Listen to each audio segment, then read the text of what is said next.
Hello, Year 5. This is our English lesson for Wednesday, the 17th of June. We are now up to plot point 4 out of 5.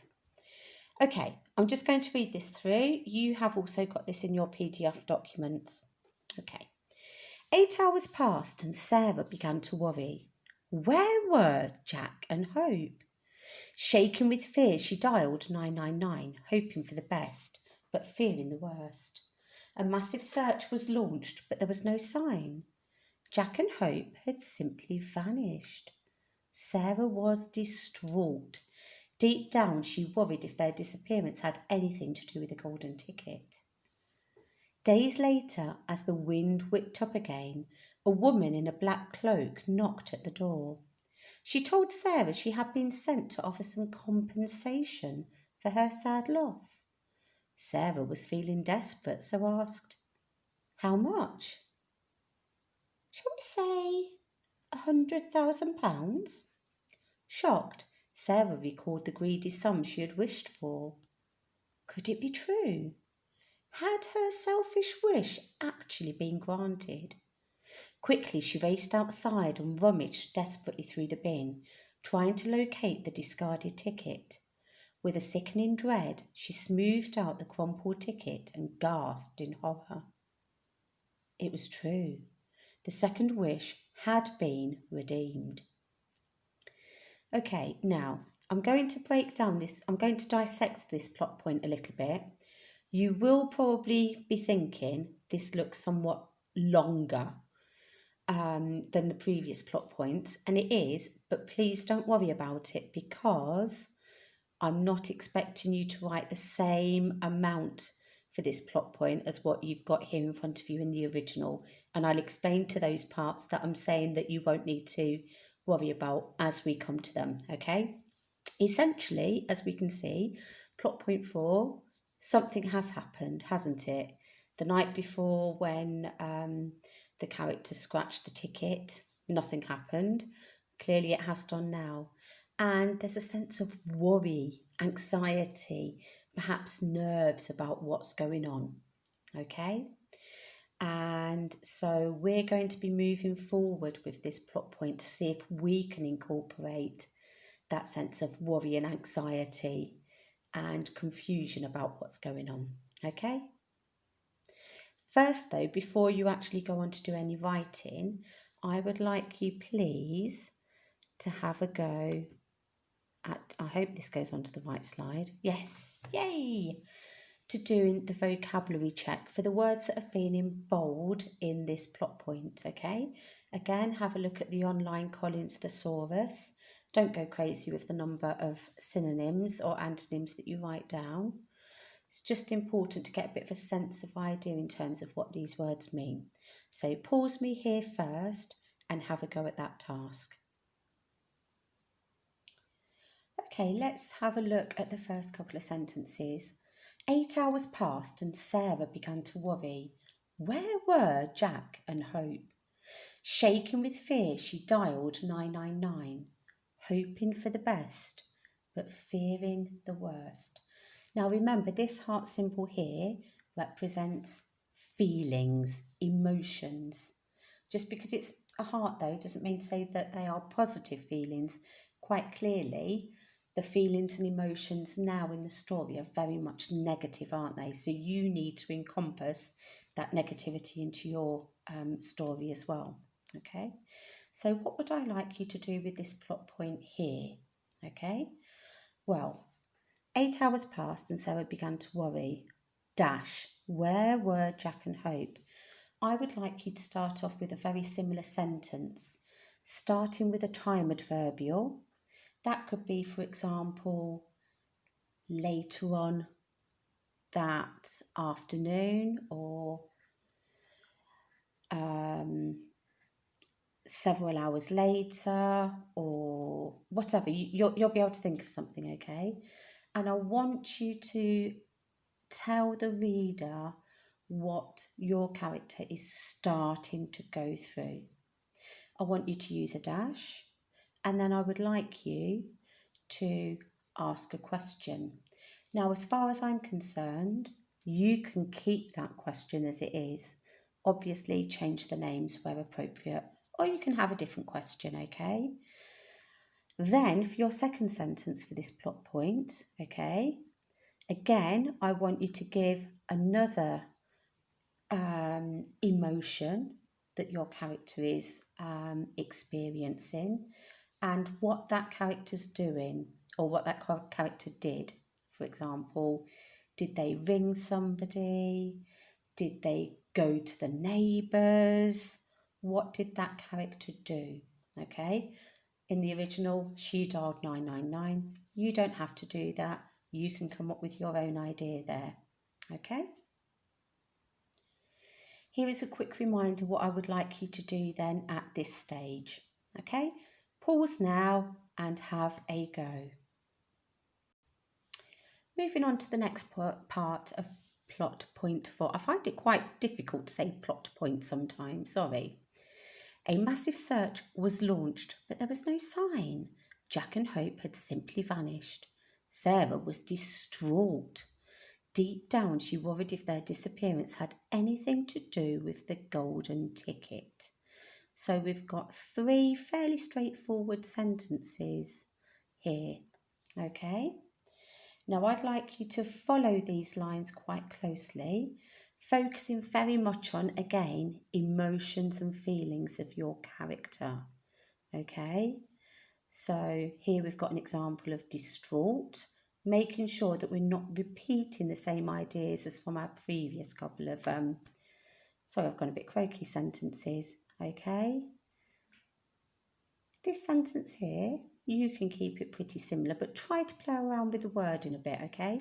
Notice that for this plot point, I'm not showing you my modelled examples, okay? I'm just talking to you about what I would like you to do with the original, okay? This first sentence you can change completely. The two, this is a very easy sentence to manipulate and to put into your own words. Here we've got the emotion, haven't we? Okay, so here we've got 1, 2, 3, we've got 4 sentences actually. So I'd like you to have a go at doing 3 to 4 similar sentences now. Okay, pause me and have a go. Days later, as the wind whipped up again, a woman in a black cloak knocked at the door. Okay, so here we've got one sentence, okay? It starts with a fronted adverbial, a time adverbial. I would like you to include one, okay, but don't use days later, choose something else. And then earlier on in one of the plot points, we had this symbol for repetition for effect, okay? If you look at this bit here, as the wind whipped up again, okay? So although we're not repeating a sentence, we are repeating the notion of the wind that came in plot point 1 at the very start. Now, if I were doing this, because I talked about the rain in plot point 1, I would make reference to perhaps as the heavens opened again, or as the rain began to fall once more, or something like that, okay? So if you've talked about thunder and lightning, or if you've done wind, or you've done rain, or whatever it is that you refer to in terms of the weather in plot point 1, I want you to bring a tiny element of that back now. And then if you think about earlier on, I think it's plot point 2, when Sarah watched a hooded figure disappearing down the road. I think that's the same person here, a woman in a black cloak, okay? So if you made any reference earlier on in plot point 2 to somebody that your character saw when they went to answer the door, then make a tiny reference to that, okay? And you're doing that in one sentence, okay?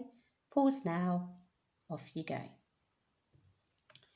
Now for this part, she told Sarah she had been sent to offer some compensation. until this part here she had wished for. That does not need to change. All you will need to change in that part is the name. If you want to change more than that, then that is entirely up to you.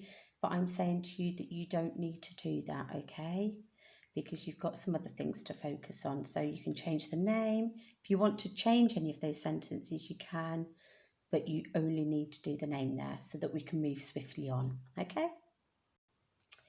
Now for the very last part of plot point 4. Could it be true? Had her selfish wish actually been granted? Quickly she raced outside and rummaged desperately through the bin, trying to locate the discarded ticket. With sickening dread, she smoothed out the crumpled ticket and gasped in horror. It was true. The second wish had been redeemed. Okay, what I would like you to focus in this part of plot point 4 is this. Notice here it starts off with 2 questions. Could it be true? Had her selfish wish actually been granted? Who's asking those questions? Is it the lady in the black cloak? Is it Sarah? Yeah, these are the questions that Sarah's asking herself, okay? So this symbol here represents inner thought, okay, thinking. I would like you to start with your own 2 questions about what you think your character is thinking, okay? Then what I would like you to do is I would like you then to continue with what does your character do now? Okay, so here we can see that Sarah goes inside, looks through the bin, trying to find the ticket. Okay, so I want you to come up with a sentence that explains what your character does then. Okay, and then last of all, with sickening dread, gasped in horror. We're back to talking about emotions, feelings. Okay, I'd like you to finish with a 3rd sentence so that we really get a sense of your character's even more negative, more worried, more scared, anxious feelings, okay? So not repeating the same ones that you did before, choosing vocabulary and language that gives the reader an even greater sense of dread, despair, worry, whatever it might be, okay? Here, I should have underlined this bit, sorry. It was true. The second wish had been redeemed. I'm happy for you to keep that exactly the same, unless you want to change it. I should have underlined that, so I'm going to just repeat that. I'm happy for you to I'm happy for you to keep this and this sentence the same. Okay, so you're starting off with 2 of your own questions. The next sentence, you're going to tell me what it is that your character does next. And then your last sentence that you're working on by yourself is for you to really give the reader a good sense of those emotions and feelings that really intensify the situation. Okay? Once you've done that, you are all done with your English today. Well done. See you tomorrow. Bye.